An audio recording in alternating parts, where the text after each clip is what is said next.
Assalamualaikum warahmatullahi wabarakatuh. Salam sejahtera untuk kita semua.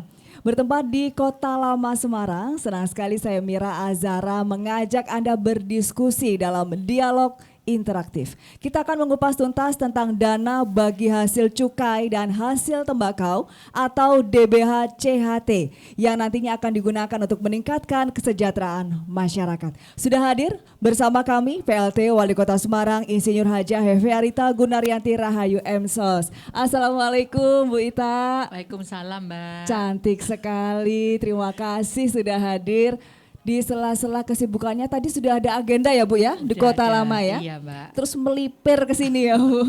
Melipir Melipir. untuk kegiatan di sini. Baik, ini kesibukannya makin meningkat ya. Biasa berdua, sekarang sendiri ya Bu. Iya sendiri, tapi alhamdulillah berkat dari teman-teman di pemerintah kota ini guyup rukun sehingga bisa semua jalan. Iya, dan selalu happy sepertinya kalau melihat Bu Ita ini dengan senyumnya begitu. Terima kasih Bu Ita. Mbak. Baik, dan hadir juga Kepala Biro Isda Provinsi Jawa Tengah Dadang Sumantri ATD-MT. Selamat sore Pak Dadang. Selamat sore Mbak Zahra.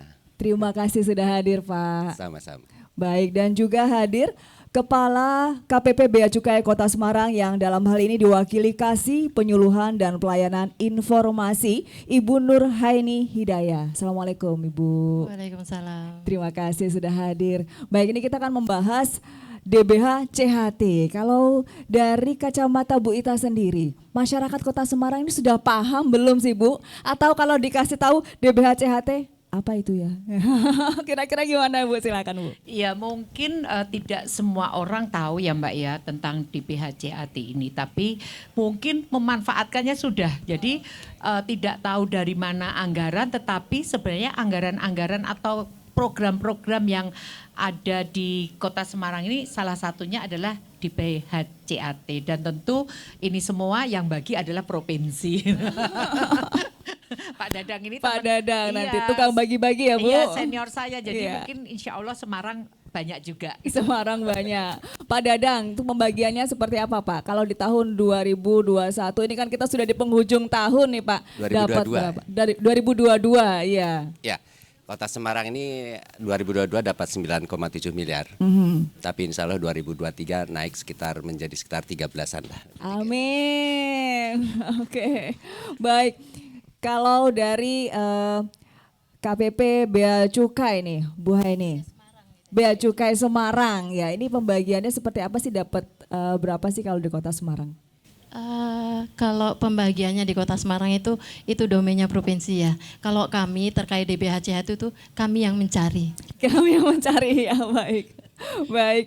Nah, kalau kita bicara tentang DBH CHT ini untuk apa saja, terutama yang di Kota Semarang, Bu Ita? Ya tentunya kemarin kami dapat arahan dari provinsi, ini kan masih tetap diprioritaskan untuk penanganan COVID. Tapi kami kemarin juga agak nawar gitu, jadi ada selain COVID juga stunting Mbak.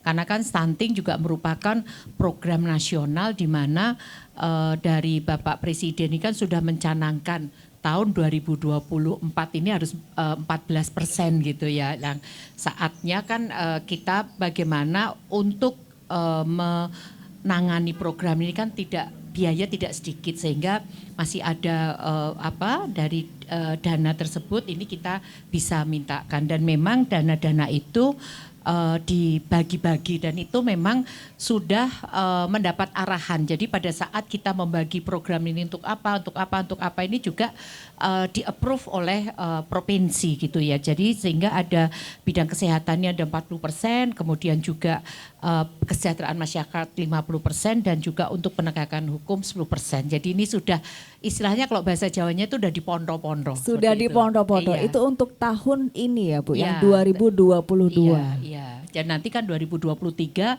akan tambah, tadi sampaikan oleh Pak Dadang ini kan menjadi 13 miliar, dan itu kemarin kami juga sudah mendapatkan arahan yang tadi itu kita nawar, bisa nggak sih di dinas kesehatan, bisa sih nggak sih ditambahin lagi di dinas ketahanan pangan. Ini kan memang di namanya pemerintahan daerah ini kan tidak bisa sendiri-sendiri, tapi saling bersinergi, berkolaborasi sehingga dana-dana tersebut ini ya dibaginya terhadap dinas-dinas yang terkait dengan program-program tersebut.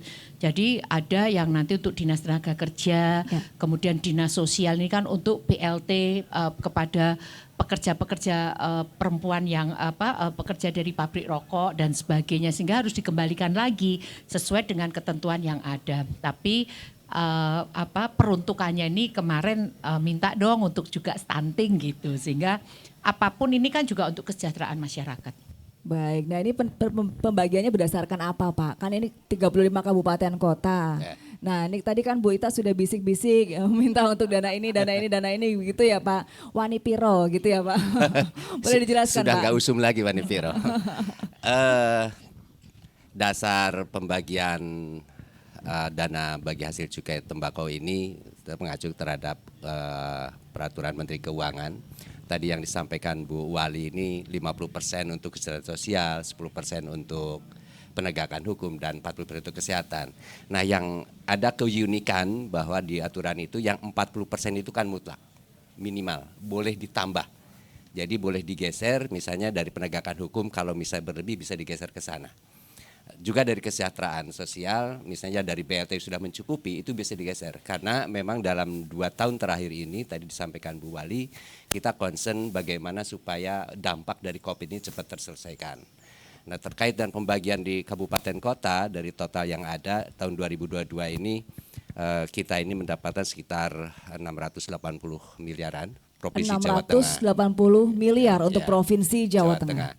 Nah, dibagi ke kabupaten kota ada proporsinya 40% untuk berdasarkan hasil yang penghasil tadi yang sampaikan dari cukai, terus sisanya juga dari yang dibagi rata semua. Karena kan yang memberikan cukai ini tidak wilayah yang produk saja, tetapi kan sebenarnya para perokoknya itu, sehingga tetap dibagi terhadap daerah-daerah yang lain termasuk penghasil tembakaunya.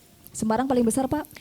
Paling besar Kudus, karena Kudus perusahaan rokoknya paling besar. Baik, Ibu boleh dijelaskan, tadi kan kita sudah bahas tentang DBHCHT, pengertiannya sendiri Bu dengan bahasa yang lebih mudah ditangkap oleh masyarakat, silakan Bu. Dana bagi hasil cukai hasil tembakau atau DBHCHT itu sebenarnya transfer dari pusat ke provinsi nggih Pak Dadang nggih. Ke provinsi itu atas penerimaan cukai hasil tembakau. Nah, itu besarannya sebesar 2% dari total penerimaan cukai dan tembakau. Penggunaannya tadi 50% untuk kesejahteraan masyarakat, 40% untuk kesehatan, dan 10% untuk penegakan hukum. Nah, sebenarnya kalau di domain kami di Bea Cukai itu kami punya kepentingan atas penegakan hukum. Karena dana bagi hasil cukai hasil tembakau itu akan semakin meningkat ketika peredaran rokok ilegal itu bisa ditekan. Nah, menekannya pakai apa? Kolaborasi kami, memang wewenangnya ada di kami untuk penindakan terkait rokok itu. Tapi kami butuh kolaborasi dengan teman-teman aparat penegak hukum maupun Pemda, mungkin di Pemda khususnya di Satpol yang lapangan. Nah, dana 10% itu kami harapkan bisa digunakan untuk itu. Karena ketika penggunaan 10% itu bisa maksimal untuk penegakan hukum, itu bisa dipastikan tahun depannya lagi pasti dana bagi hasil cukai hasil tembakau meningkat. Oh, baik, tadi sempat disinggung tentang peredaran rokok ilegal. Kalau di Kota Semarang sendiri seperti apa Bu petanya? Seperti apa ya? Di tahun 2022 ini di Kota Semarang kalau peredarannya kurang ini ya, tapi hasil penindakan kami, hasil penindakan kami itu ada, kami dapat 6 juta batang lebih. Di Kota Semarang dan di Kota Semarang ini Bu Wali mungkin nanti perlu lebih koordinasi lagi. Sempat kami temukan mesin untuk membuat pita cukai. Nah, itu jadi itu membuat pita cukai palsu. Betul, begitu. Membuat pita cukai palsu, tapi alhamdulillahnya itu belum sempat beroperasi, sudah dilakukan penindakan. Sudah ada sanksi hukumnya? Sudah. Apa sudah sanksi proses hukumnya Bu? Kalau terkait mesin pita cukai atau pita cukai palsu itu hukuman penjara 1 tahun sampai 8 tahun penjara, ditambah lagi bukan atau ya tapi itu ada sanksi denda pidananya 10 kali sampai 20 kali dari nilai cukai yang seharusnya dibayar. Baik, kalau kita melihat peredaran rokok ilegal kalau dibandingkan tahun 2022 ini dibandingkan dengan tahun 2021 di Kota Semarang ini, apakah mengalami peningkatan atau menurun? Menurun sih, karena Menurun. memang di tahun 2021 itu kan tahunnya COVID ya.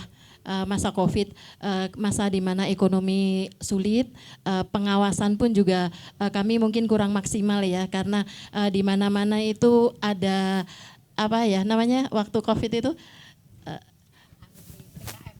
ada PKM dengan SDM kami yang terbatas. Oke. Itu jadi memang kurang maksimal di tahun 2021. Baik, nanti saya akan bergeser ke Bu Ita, bagaimana Bu tadi sudah ditemukan begitu ya. Nanti kita akan bahas tapi kita harus jeda dulu. Pemirsa tetaplah bersama kami akan kembali sesaat lagi.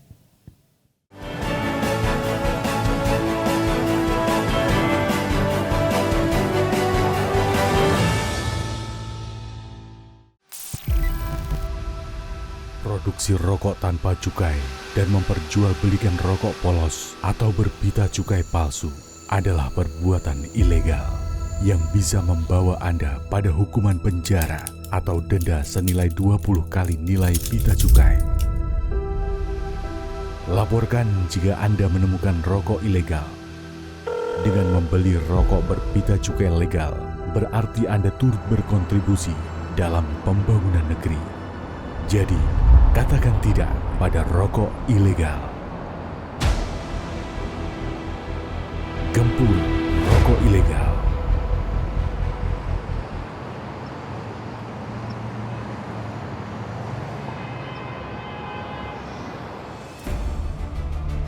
Guys, menurut Undang-Undang Nomor 39 Tahun 2007, memproduksi, menjual, atau menawarkan rokok polos tanpa pita cukai adalah perbuatan ilegal dan sangat merugikan negara.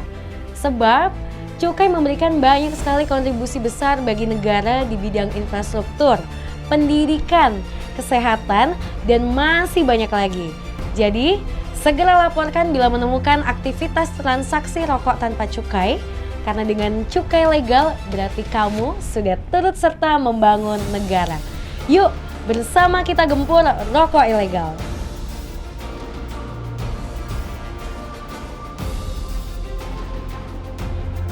Assalamualaikum warahmatullahi wabarakatuh. Saya Dirbudi Kismulyanto, Kepala Kantor Bea Cukai Semarang. Kami informasikan bahwa rokok merupakan barang kena cukai, sehingga siapapun yang menawarkan, menyerahkan, menjual, dan menyediakan rokok harus dilekati pita cukai. Ada 4 ciri-ciri rokok ilegal. Pertama adalah rokok yang tidak dilekati pita cukai atau sering disebut sebagai rokok polos. Yang kedua, rokok yang dilekati pita cukai palsu. Yang ketiga, rokok yang dilekati pita cukai bekas. Dan yang keempat adalah rokok yang dilekati pita cukai yang tidak sesuai dengan peruntukannya. Bagi siapa saja yang menawarkan, menyerahkan, menjual, atau menyediakan rokok ilegal akan dikenai sanksi berupa pidana penjara paling singkat 1 tahun dan paling lama 5 tahun. Cukai akan kembali kepada masyarakat untuk pembangunan. Maka bagi siapa saja yang menemukan indikasi rokok ilegal, harap melaporkan kepada Bea Cukai. Wassalamualaikum warahmatullahi wabarakatuh. Gempur rokok ilegal. Assalamualaikum warahmatullahi wabarakatuh. Saya Dadang Somantri, Kepala Biro Infrastruktur dan Sumber Daya Alam. Hari ini saya akan menyampaikan informasi terkait dengan dana bagi hasil cukai hasil tembakau yang diterima oleh Kota Semarang, yang pada tahun anggaran 2022 ini mendapatkan alokasi sebesar 9,7 miliar. Pemanfaatan anggaran DBHJT ini adalah untuk kesejahteraan masyarakat, untuk penegakan hukum, dan untuk kesehatan.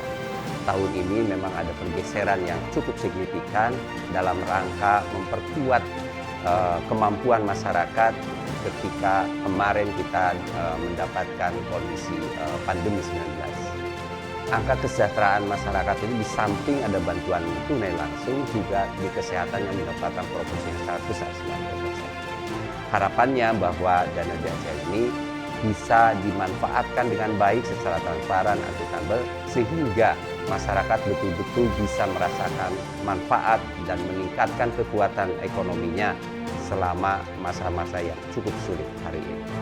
Saya kira itu. Terima kasih. Assalamualaikum warahmatullahi wabarakatuh. Semarang hebat, Jateng gayeng.